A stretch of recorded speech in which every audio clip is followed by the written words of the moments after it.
Hello, welcome to Sam Jae Has Questions. My guest today is Katie Molinaro. Hi, Sam. Hello. I have to say this is a unreal experience for me in the fact that this is my first time recording in this location. How's it feel? It feels strange. I mean, I'm used to being in the West Room at the complex where there's an AC going the whole time. And you're on a stage. I mean, this is legit. We're in a real recording studio. We're not going to say which one, right? I don't know how that works. Yeah, probably. I should have asked him. Probably just be quiet about it. But we are in a penthouse. We're in a penthouse. Like, we are legitimately in a penthouse recording this. And I just want to say, Sam, you've leveled up. I really appreciate it. What happened? It's really, you are one of my coolest friends now. Top 10 friends. Wow, it's an honor to be here. Let's talk about you, though. I have questions for you. Great. I have answers. Let's start with, what do you do? I know that's kind of big, but what do you do now? What do I do? For a day-to-day basis, I run the food Instagram at Eat It Katie, and I run 3 restaurant accounts, and then I audition and I make TikTok videos. Okay. That's literally my life right now. Nice. How does it feel? Feels pretty good. I'm kind of like doing everything I want to do. Okay. And I'm actually happy when I wake up, and that's pretty cool. That's awesome. Yeah. How did it lead to this? If you had to say, were there specific moments that you kind of saw this, or has it been something that like maybe organically happened, or, you know, are you a planner? What's your... I'll tell you what. I hit my breaking point.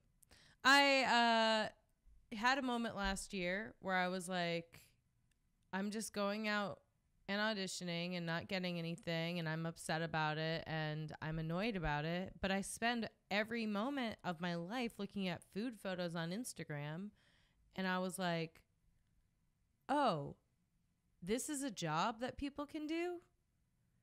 And I kind of made an Instagram to make some side money to start, not thinking it would really work.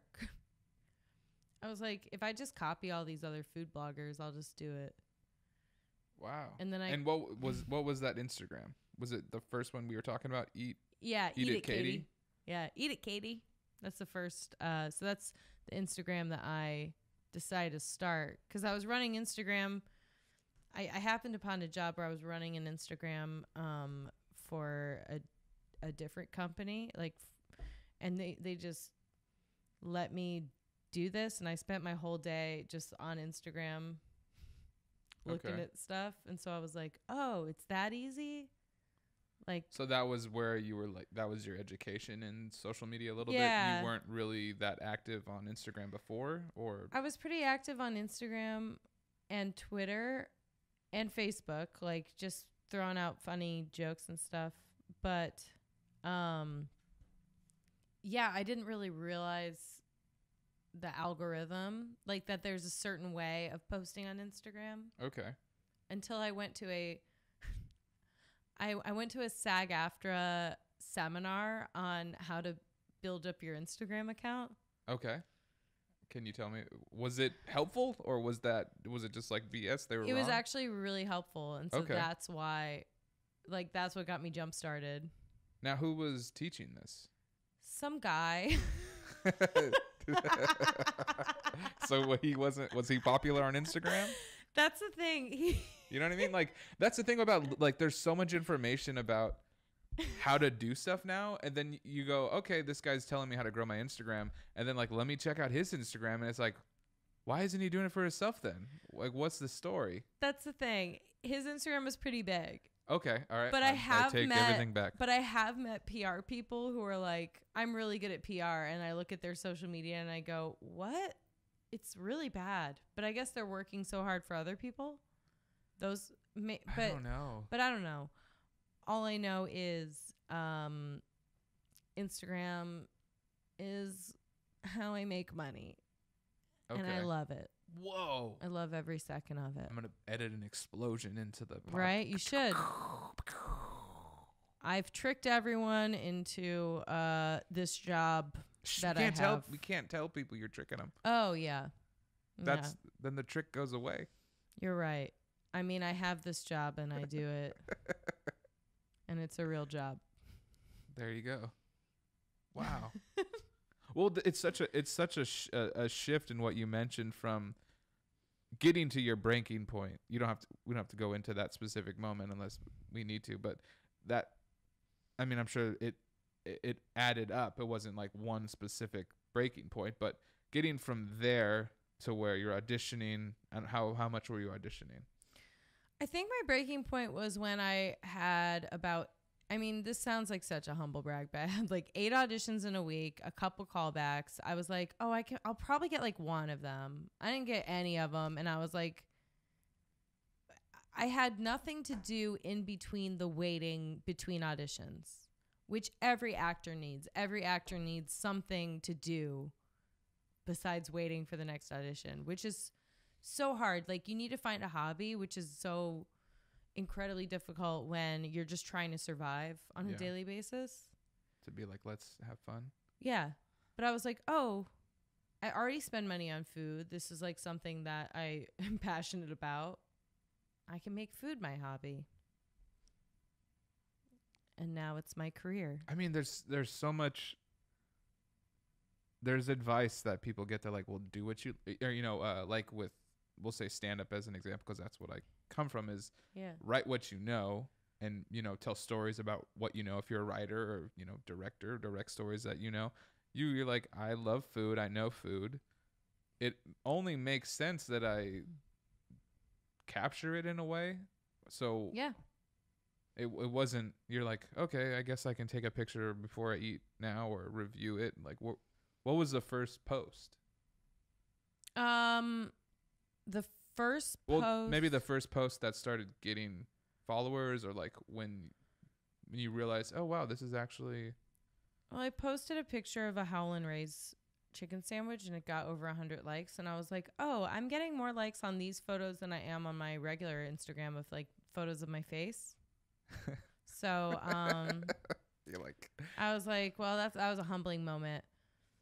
But also, I just started posting a lot at the beginning just to try to get more followers. And there are some things I wish I knew when I started, but, I don't even know what the original question was anymore. I'm just talking about Instagram and followers. No, that's fine. I mean, I don't know. I think, like, I'm at the point where maybe I'm almost to my breaking point with auditioning, but I don't even I do commercial auditions. Yeah. I'm not theatrically repped and do anything of that, but even the experience I have with just commercial auditions, I'm like, why? I don't understand why people do this. Is it non-union commercial? Yes. That is like the worst thing, and I apologize for anyone who's ever had to work non-union commercials. I luckily have not had to work non-union commercials. I mean, I have an agent. Shout out to Dory, hopefully you're listening. Shout out Dory at Firestarter. But I've never booked anything. I'm sorry, Dory. This is a formal apology. 2 years. He's apologizing, but you're still with him. Good job. I mean, it's like, okay, go. I didn't book anything for 2 years with my first agent. No.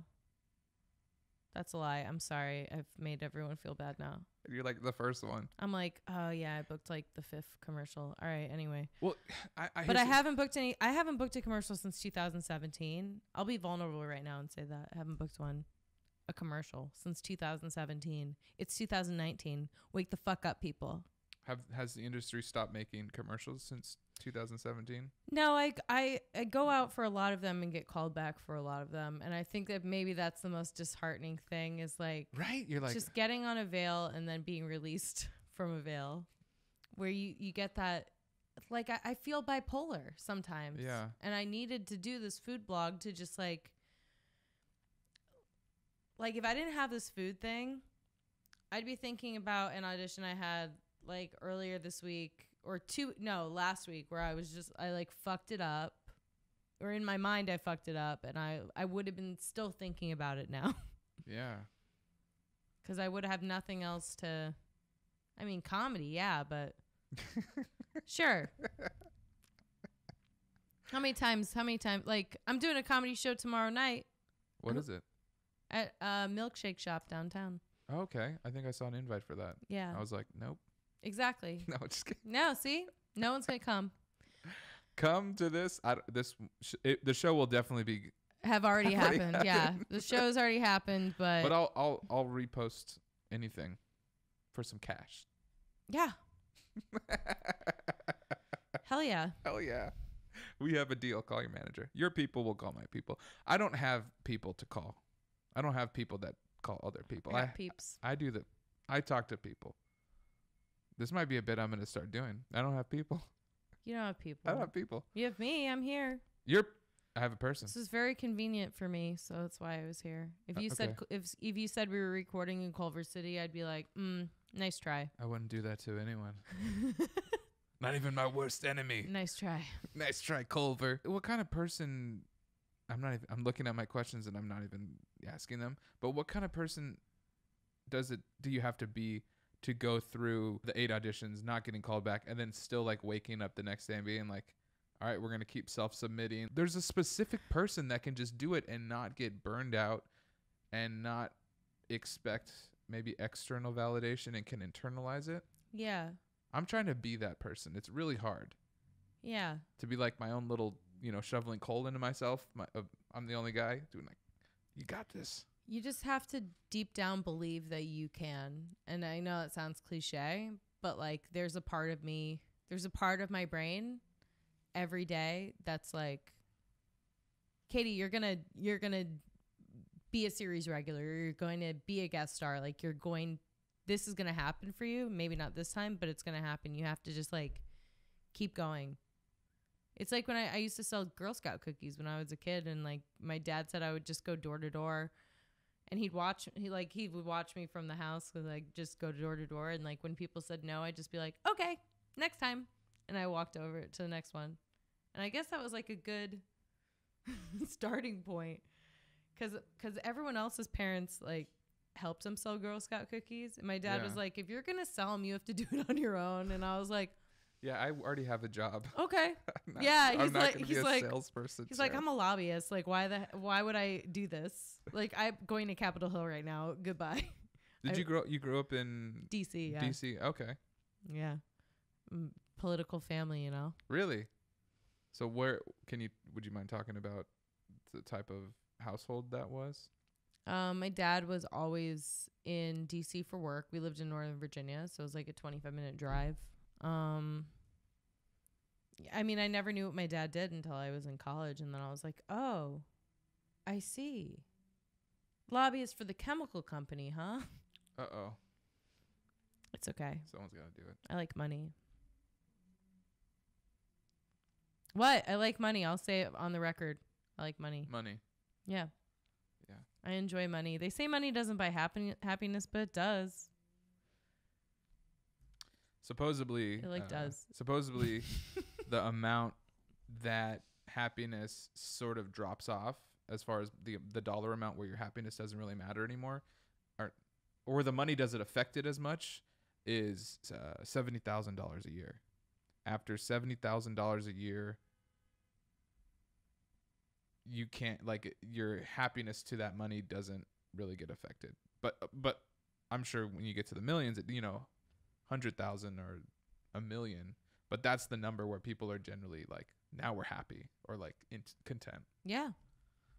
So I'm not talking out of my ass. I've read it in a book. Oh, I see. Written by an ass. No. But I don't know. I thought about that too, because I was working 6 months ago for Ty Lopez as part of his video team. Do you know this? Have I talked to you about this at all? No. Do you know who Ty Lopez is? Yeah. Okay. The Lamborghini guy. Yeah, the Lamborghini guy. He's got a podcast on this network, doesn't he? Yes, he does. Yeah. Yeah. I know, because I did my research. There you go. Mm-hmm. Research. But I quit. I had left that job, and it was the perfect job. Yeah. I had so much fun. I work with my friends. I still hang out with them. But something about it was, I'm tired. I'm traveling a lot. I just feel like I don't know where I'm going to be. I didn't have like a future shot for it. Yeah. I'm like, do I just stay here and just kind of stay in the same place for, can I see myself in there in 5 years? What do I do? And right now I'm trying to figure out what that 5-year plan is for me. Because 7 years in LA has flown by. It's been 7 years this month doing stand-up. So it's like 7 years for me too. So it's like you can get kind of lost because it takes time. Yeah. I'm not expecting, like when I'm talking about these auditions, I don't expect to go in and book everything. Yeah. And I know that's just a part of the thing, but it's like, you brought up a good point, like knowing that it's going to happen and that you are capable of doing that. Yeah. You have to trust that, like look at everyone else. Like you have to look at everyone else in LA as like just people. We're all just people. We're all capable of doing it. You just have to do it. Like, I used to go to auditions and be like, oh, that all these people are probably better than me. I don't know if they're better than me. Yeah. I only know that I'm good. And I'm going to do my best. Yeah, it doesn't matter. Yeah. And like, once I took that power away, auditioning is just like, I'm going to come in and show you what I do, and now I'm going to leave. I don't give anyone else power. I take over the room. Can you give some tips to taking over the room? Well, it took many years to figure it out. You're like, sell Girl Scout cookies. Yeah, sell Girl Scout cookies, check. Sell magazines, check. No, but seriously, like, what's some advice for people who maybe, like you said, are so concerned with their competition, or whether it's, it doesn't even need to be specific to that, but. Well, I used to go to auditions and think like I'd be like, oh, well, the room was weird. Like they were weird. Everything was weird. Like that's just my perception of it. If I just go in and look at someone and just think, all right, this is the person I'm doing this scene with. This is the character. This is not a casting director. I'm going into a room to do a scene and have a conversation with the other person. I don't care who they are. A lot of times I don't even like to look it up. Like I know a lot of people like to look up who these people are and what they've cast and like all this stuff. It just gets you in your head. Interesting. I wish that my agent sometimes wouldn't tell me what I was going out for, because then I wouldn't care. There's been things I booked that have been secret, or things I got called back for that were secret, and because they were secret, I didn't care. And I wish no one told me what I was going out for. That's what I'm saying. Okay. No, that's important. Yeah, because once you start looking stuff up, you're like, oh man, this means this, and like. No, your job is to just go and do a scene. Yeah. That's it.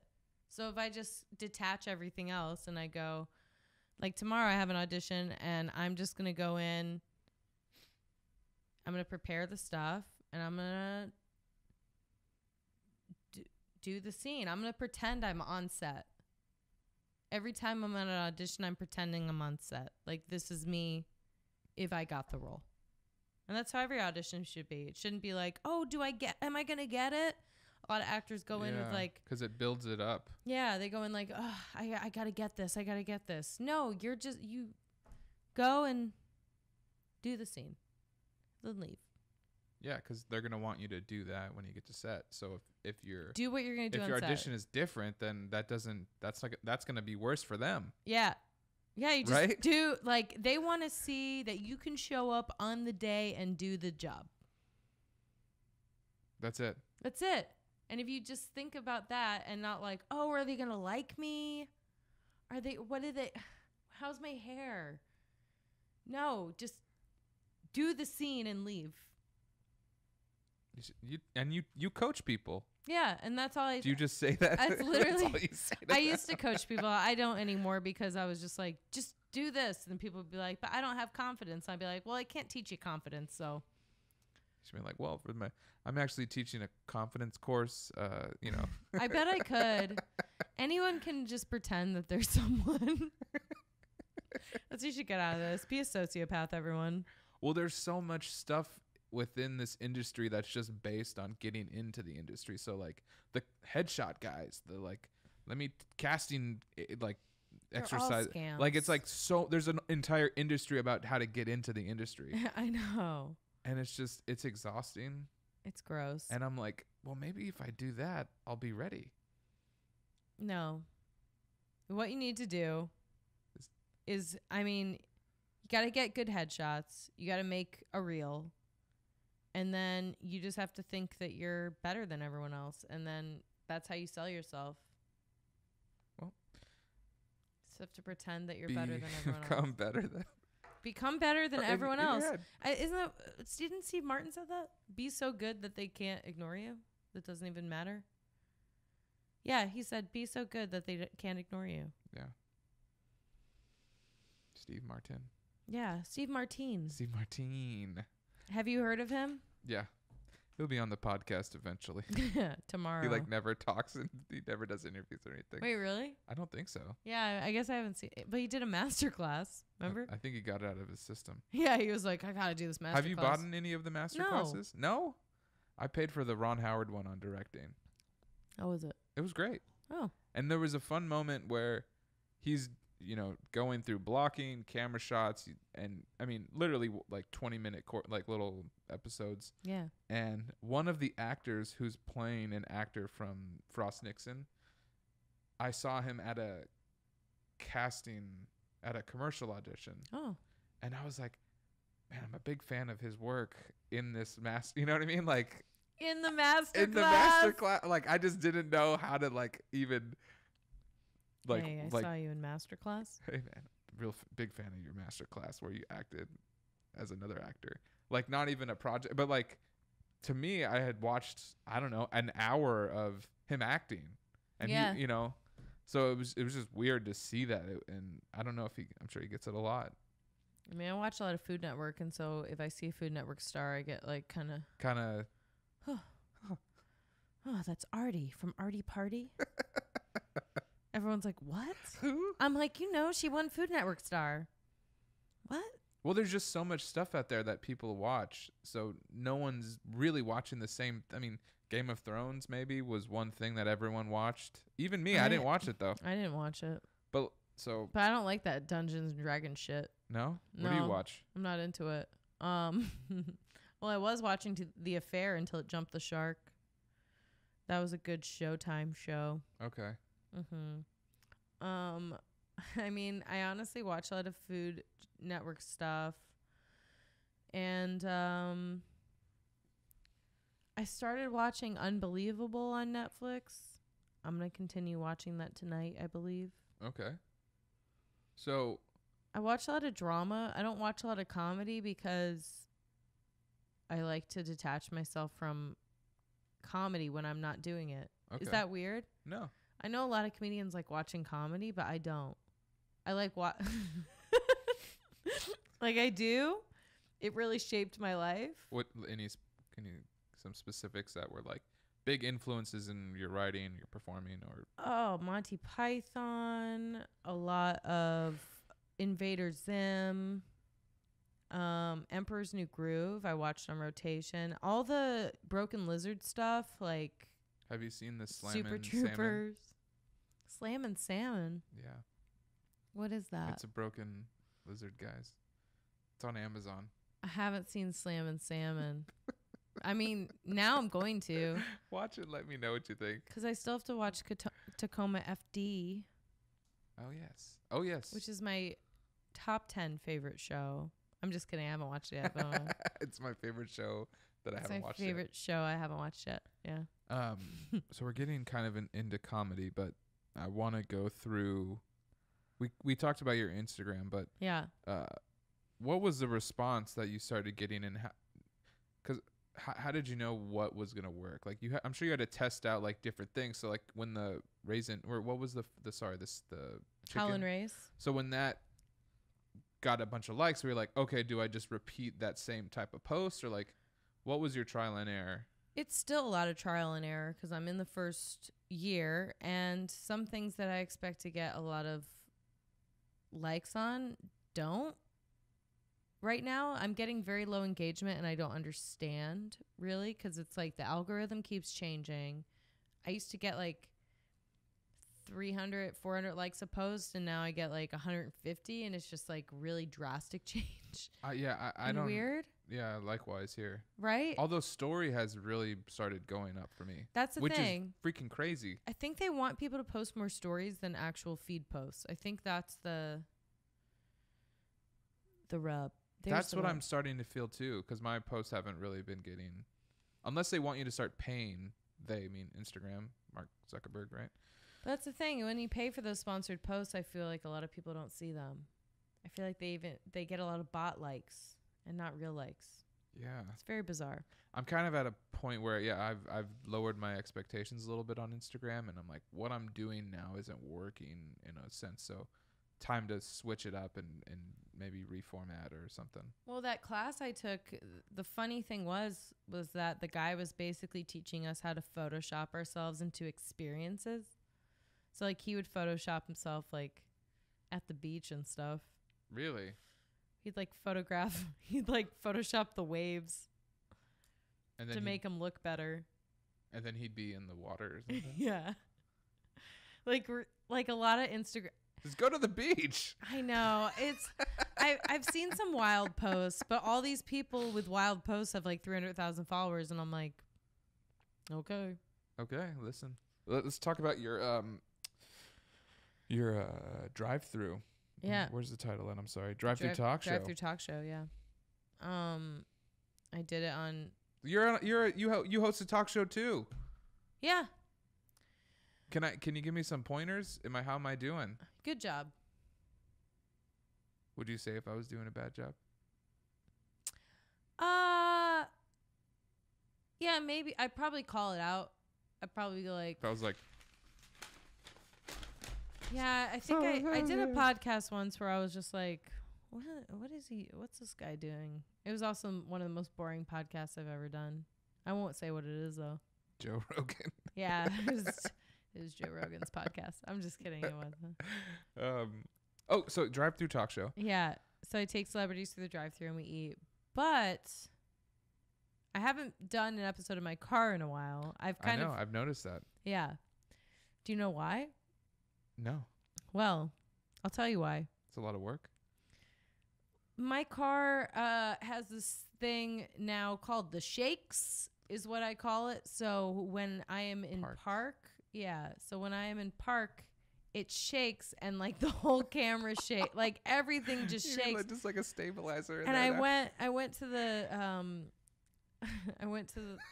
the car repair guy. I was like, why does it shake? And he's like, it's just a 2006 car. I mean, there's nothing we really can do about it. There's nothing wrong with your car. I mean, it just shakes.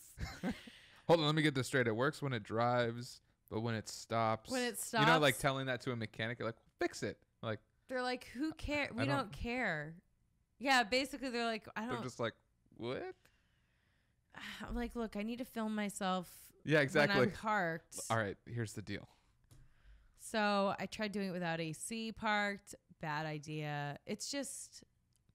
You have to drive and do it. You can't be parked, right? That's the fix. But then you're like, kind of dangerous. But now I just do Fast Food Friday and I'll review different fast foods. Okay, so you pivoted. I've kind of pivoted to more food centric.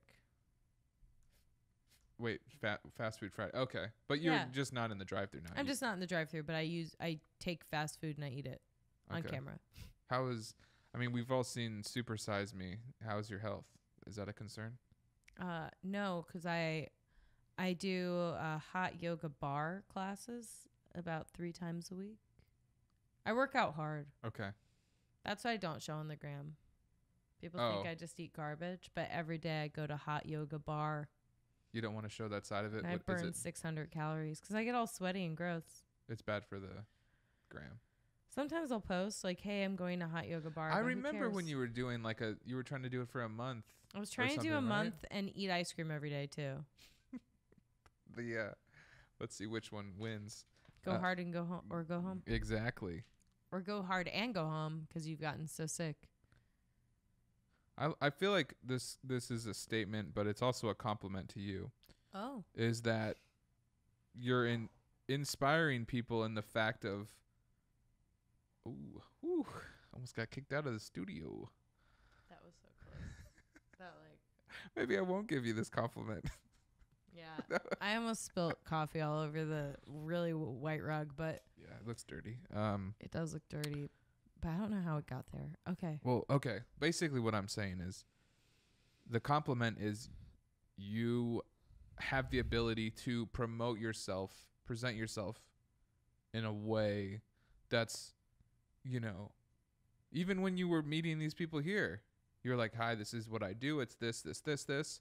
I feel like people sometimes downplay themselves. They're like, yeah, kind of do this thing and, like people aren't matter-of-factly saying that. Yeah. So the compliment is, I appreciate that. Oh, thank you. No, you have to be ready to pitch at all times. Ready to pitch yourself at all times.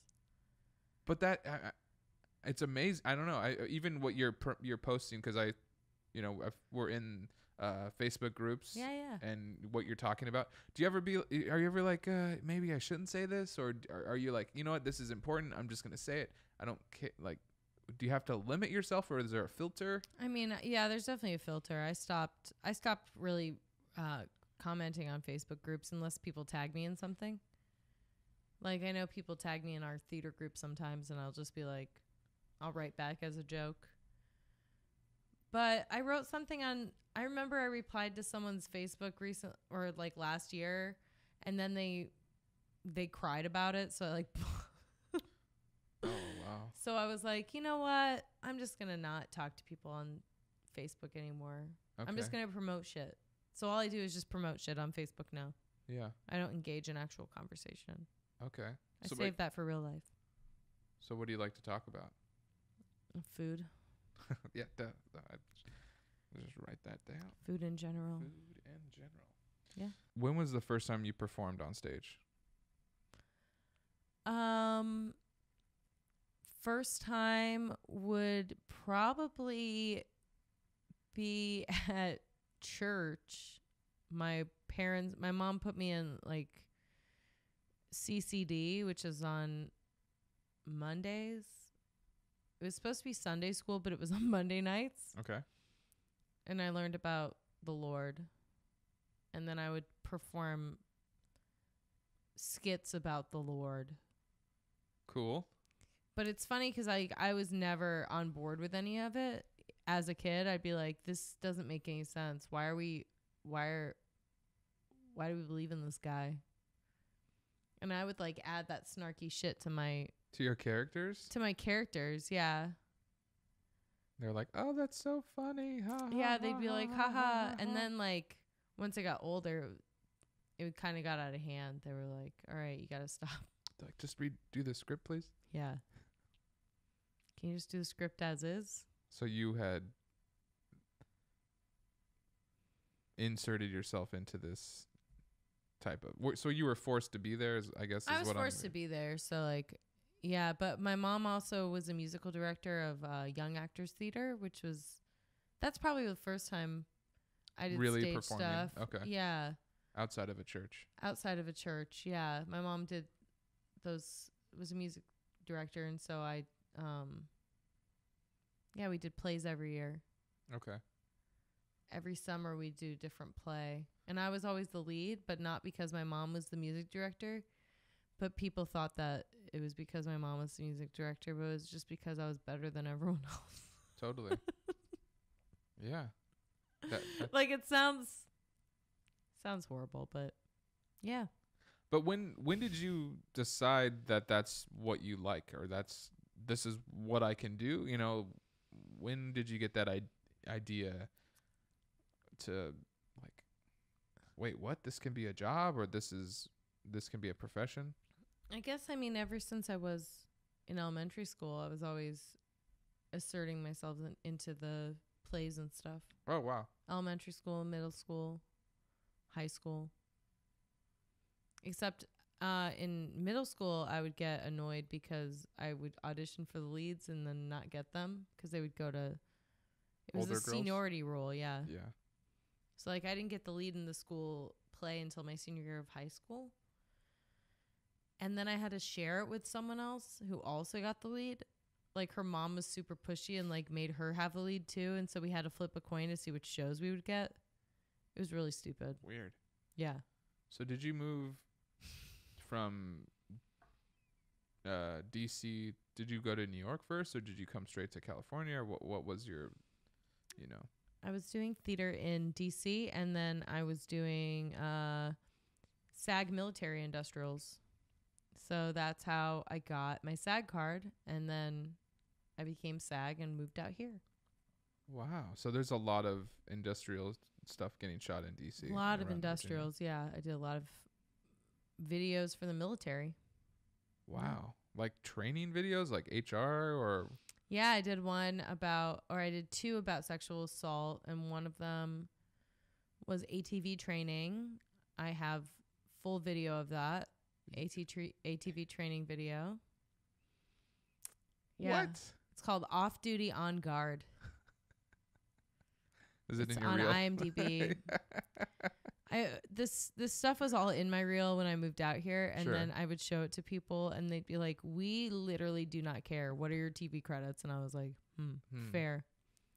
Uncle Sam, ring a bell? Yeah, fair. I get it. Okay, Been on since 1776. fine. Wow. That's crazy. So then you had to basically start over, but you had your SAG eligibility so you could audition for SAG projects. No, I had my SAG card. I just straight up Or bought your it. card, right. Yeah, I just I just got it and moved out here. Okay. So when did you start performing in like the comedy scene out here? What was did you take a class at like UCB to, or Well, within my first 2 weeks, I auditioned for Groundlings and then started the program. Okay. Yeah. Cool. So that was your first comedy training. Yeah, first comedy Groundlings. training was Groundlings Wow. out here. Yeah. And I know it's kind of a complicated system, but if you could boil it down to what you got out of it, maybe you're like, this is stuff that I still use now. What would the type of skill set be from there? From Groundlings? Yeah.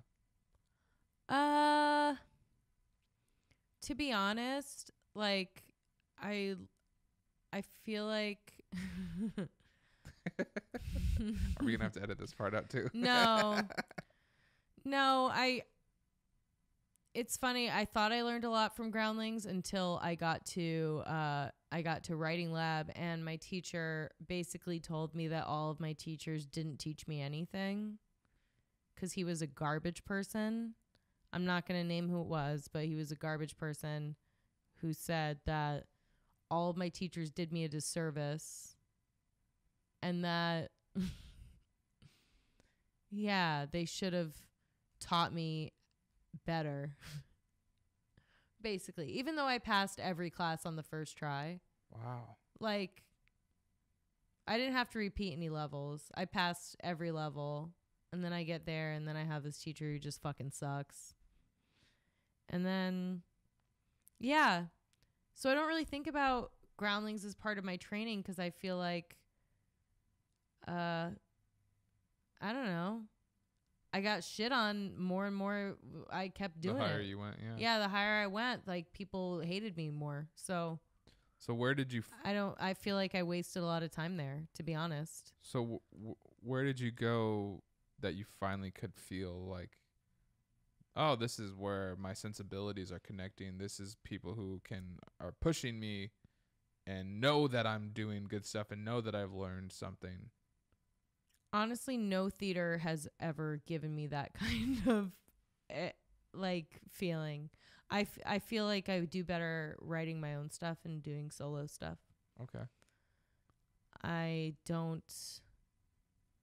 I like doing my own stuff. It makes me happy. I don't like doing bit shows. I did it for a while and then I was like, wait, why am I doing this when I don't like it? Mm-hmm. So I'd rather do my own thing. So your own thing now is a one-person show. Yeah. That you said you've we were talking earlier, you have already done a show of it. I did one. A run, so to Do speak. definitely more because I need to work on it. But yeah, solo stuff is like what I really like to do. Like I've left every sketch and improv team I've ever been on out here like pretty early on because I just didn't vibe with anyone, and I vibe like, I don't know. I have my own idea of what I think is funny, and I know that. And if I feel like a group is wasting my time, I'll leave. Yeah. Fair enough. Because YOLO. Yeah. And the time you put into it, and if you're not feeling it, I'm you're out. like, yeah.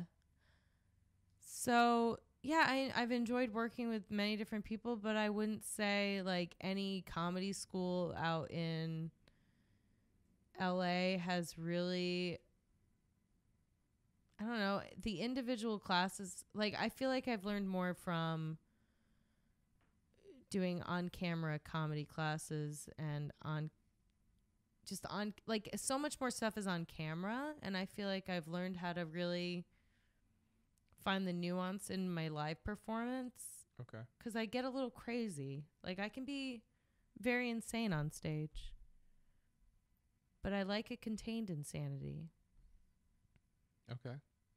That's where you feel like your goal is mastering that sort of. Yeah. I really want to just create real moments with people on stage. So yeah, I guess I'm more into the classes that I've really gotten a lot out of are more like comedy intensives or stuff like that. Okay. I got a lot out of Eric Moneypenny's sketch writing class. As did I. Yeah. Yeah. So that's a class that was actually very valuable. And then Holly Mandel had a really great class that she would do outside of the Groundlings, but it was kind of Groundlings based. Mm-hmm. Yeah. Scott Sedita has a really great. I've heard of. Great one-day intensive. Yeah, Alyssa. Margie Haber. Annie Grinley. They all have. I go to more Annie Grinley stuff, but I find myself, I thrive more doing my own thing than. Cool. I don't like to perform at the same theater a lot. I know a lot of people like to perform at the Pack a lot, or at UCB a lot, or like it's like their home theater. Mm-hmm. I want to perform, at some bar in Alabama, Yeah, new places. I want to different, go all different over. Scene. Yeah, which is why I've kind of done more solo stuff so I can tour more. So what's the solo show called? LA Apocalypse. LA Apocalypse. And where did the idea come from? Everything was going to hell, so I wrote a musical about it. Nice. How are we doing on time? We can wrap up I got a few more questions. No, we're good. I just had to make sure I wasn't here longer than 2 hours. 7. No, we're good. Okay. Yeah, I just have a few more for you. Oh, you're fine. I was just making, time flies when you're having fun. I just was trying to make sure I didn't have to pay $5 for the valet. Oh, no, I got a sticker for you. Oh, I know. But if you go over 2 hours, you have to pay. Oh, really? Yeah, that's what he said. Oh, I have a sticker, though. I have an official sticker. It says I don't have to pay ever? Ever. You never pay anywhere again. Ah, I like that. It's like a valet black card. Hell yeah. I'm into it. Yeah, okay, so it came from Everything Going to Shit in LA, and it's a musical. Were the other solo shows musicals as well? They were all musicals, yep. Really? So, I mean, what's it like to sing for, up to an hour? How do you, that seems exhausting. What's the preparation, or what's the training for it? My whole life. Yes! The training's my whole life. No, I just, yeah. I'm very sweaty by the end of it and tired. So it definitely takes a lot out of you. Oh, for sure. Okay. Is there? But if I'm not leaving it on the stage, where am I going to leave it? How do you do that? I need to start leaving more stuff on stage. Yeah, you got to leave it all on the stage. I don't leave anything on stage. You do. I've seen you perform. You leave it. Maybe like some keys. You politely leave it on the stage, but you're like, I'm gonna leave this right here, Sam J. There you go.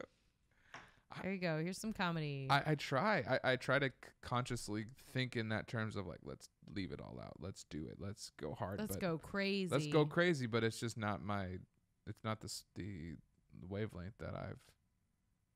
You're very low energy. Thank you. Yeah, it was very slow.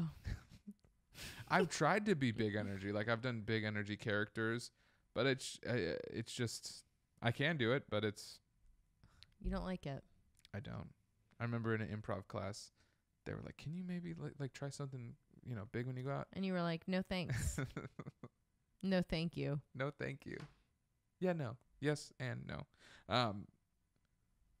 We're getting to the final couple questions. I know. Oh, wow. Your influences were Monty Python. Oh, yeah. I didn't even. Yeah. Invader Zim. Yeah, Invader Zim, and you talked about Emperor's New Groove. Yeah. Clone High. You ever watch that? No. It's a good I one. was really into like really weird shows that always got canceled after a season. I'd be like, oh, that show was great.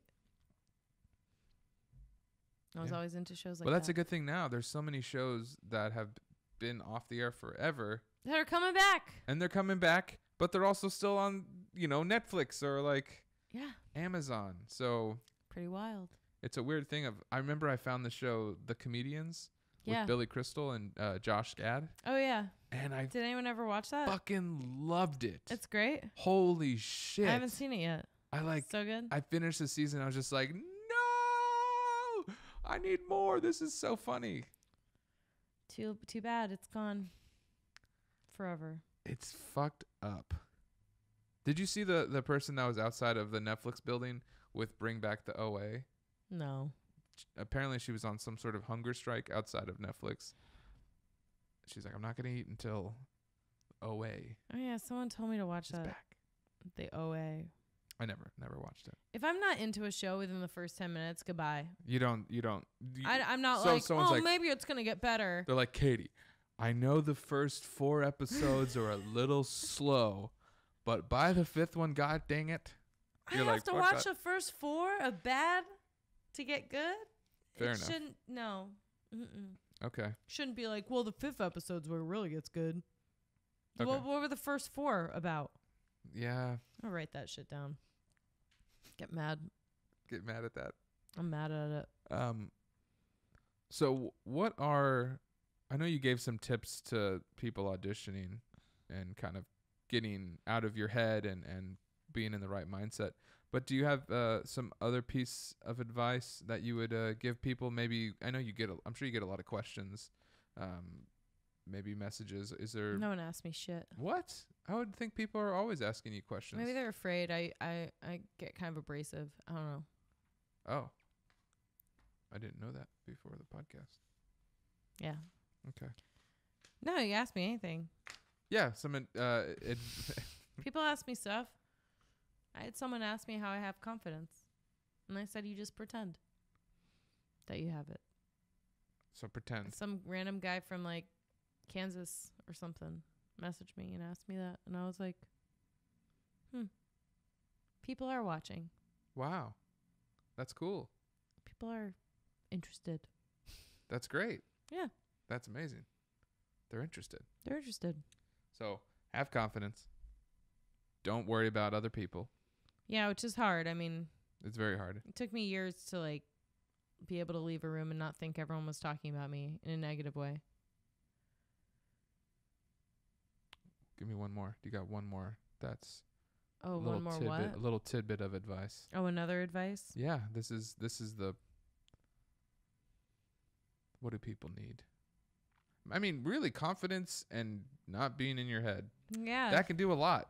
Yeah, find a hobby that distracts you from this business if you are in the business, because if you are just thinking about this business constantly, it'll take over your brain. Also, go on vacation more. Just get out of town. Yeah.